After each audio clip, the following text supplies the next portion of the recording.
Okay,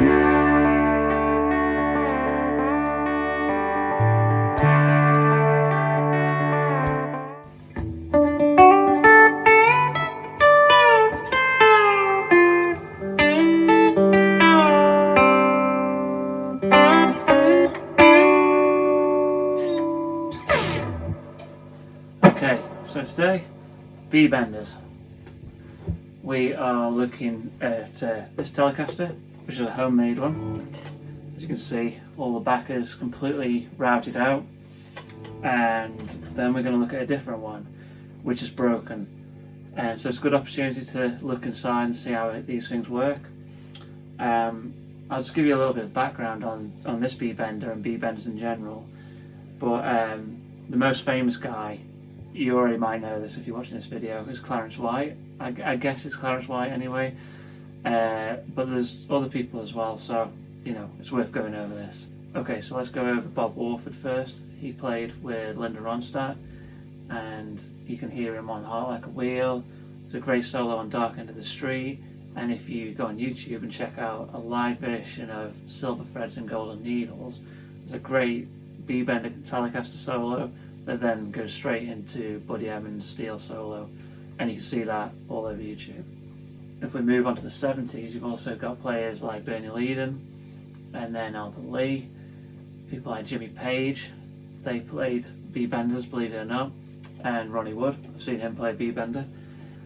Obviously we've got to talk about Clarence White. So Clarence is the kind of king of the B-bender, I guess. And his guitar was a 1956 Telecaster, similar colour to this, although miles different. His was modified by himself and Gene Parsons from the Byrds. Apparently I think there's still different pulls, as they call it, on his guitar, as well as raising the B string. You can also raise the E, the G and the D, but they settled mainly on the B, which is why we get B bender.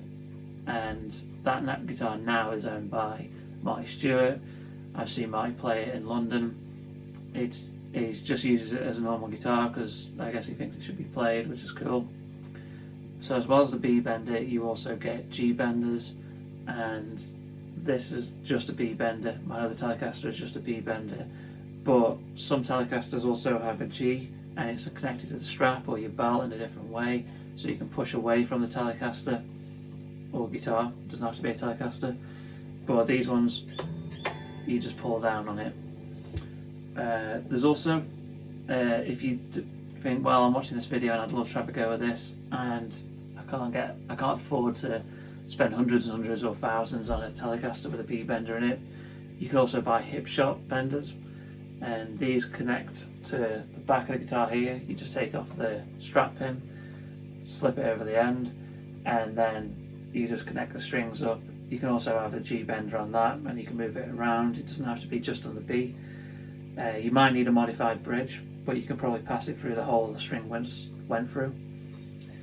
And that has like a little arm here that kind of acts as a, like my finger's there, and you push it away, and that will bend the string for you.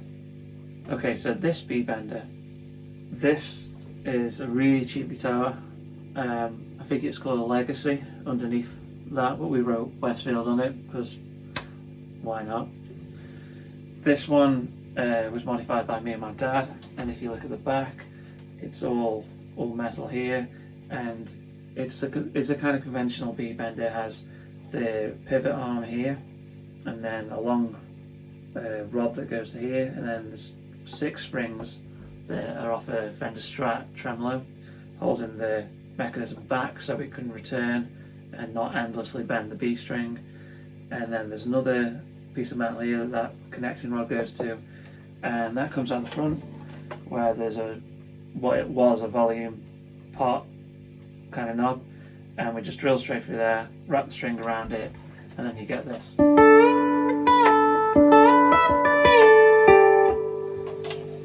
Also, there's a stop up here which you have to really watch you don't poke your eye out on, and this is adjusted by a little spanner, and you can make it flat or sharp, and that's basically it. It's pretty simple. It's similar to a pedal steel in some ways. It's the same as the A pedal on a pedal steel. Does the same thing, and that's pretty much it. So let's look at the other guitar. Okay, Telecaster number 2. It looks like a 50s Telecaster. It's not. It's made of bits. It's an MJT body, MJT neck, and it's got a couple of little extras.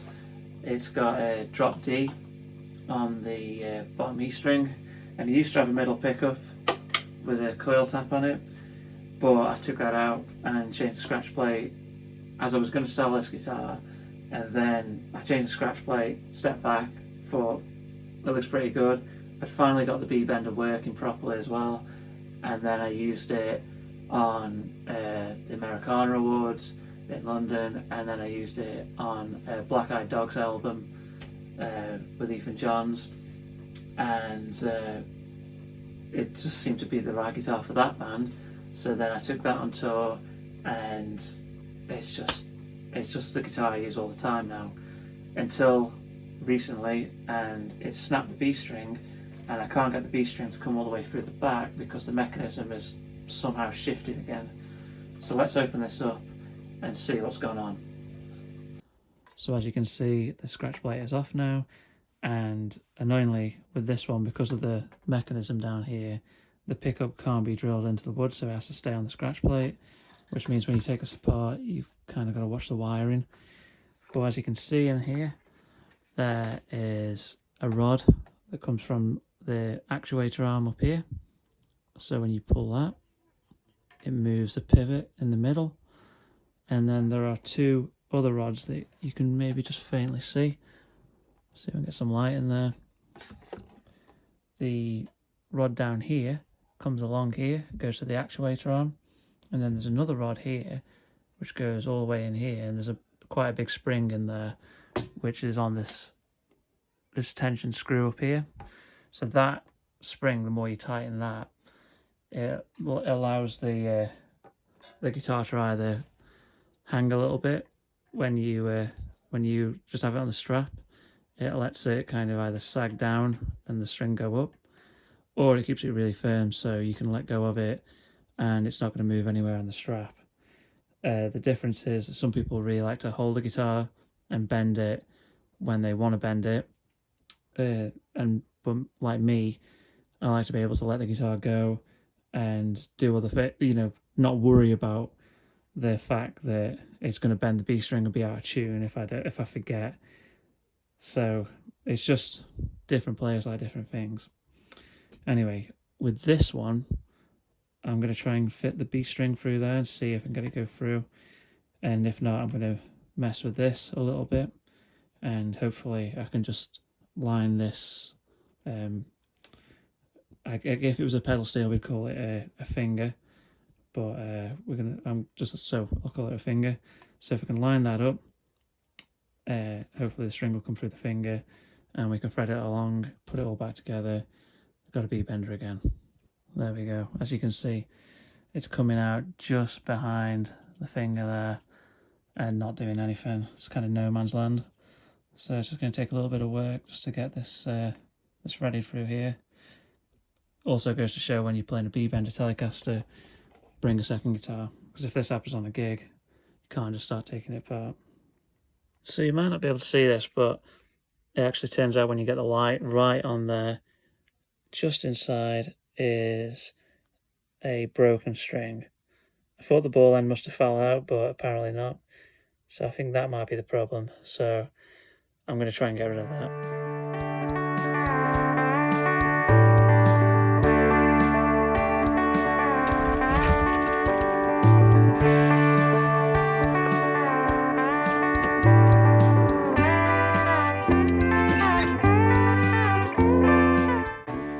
So I think the only thing for it is to take the bridge off, which is really annoying as I don't want to do it. I don't want to disturb the saddles, but I can't see any other way. So I'm going to try and do that now. And if not, I'm going to call it a day and then do it, start again tomorrow. As it's getting a bit dark and you won't be able to see anything. No, I can't see anything. Okay, let's do this. all seems to check out fine, so I'm just going to put it back together now and hope for the best. I can't see whatever was stuck in there before, so I think it must have just fell out.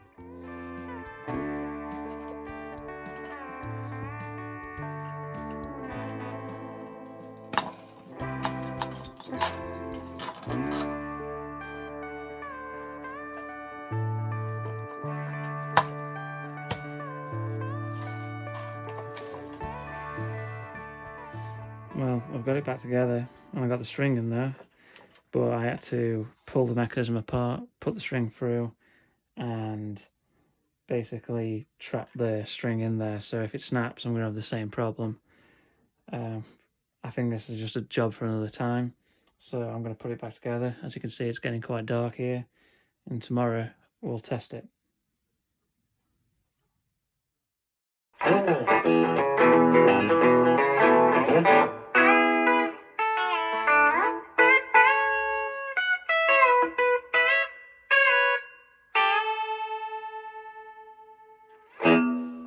Well, it's back together and it's kind of fixed. It doesn't completely go up to a full C sharp from the B. It's so annoying that it's just like a few cent as on the needle, just off being a full C sharp. So it's not too bad when you're up here. But if you play a low, say B sus to bend it up to the full D major, B sus, D sus, you can just about hear there's a little bit of a wavering. It gets a bit worse down here. So at some point I'll have to take this apart and redo it all inside. Not really much I can do at the moment, but hopefully I'll get in a few more videos and you can enjoy a few more things with it. If you want to listen to some stuff on the B-bender, I'd say check out The Birds live at the Fillmore, also Untitled. There's also some interesting Linda Ronstadt stuff from, I think it's the Capitol Years. I'll put a little picture of the album up here. And that one has got Clarence White on it rather than Bob Warford. It's just interesting stuff I hadn't really heard before until more recently. So that's a good thing to check out. Those are your main things. And if you look at any most 70s stuff like Emmylou Harris, there's always somebody like Albert Lee playing B-bender. There's a great video of Albert Lee playing B-bender stuff in the studio with Dave Edmunds, and that's pretty cool. I'll try and link that here. So again, hope you like this video. Send me a message if you want to see more stuff like this, and until the next time.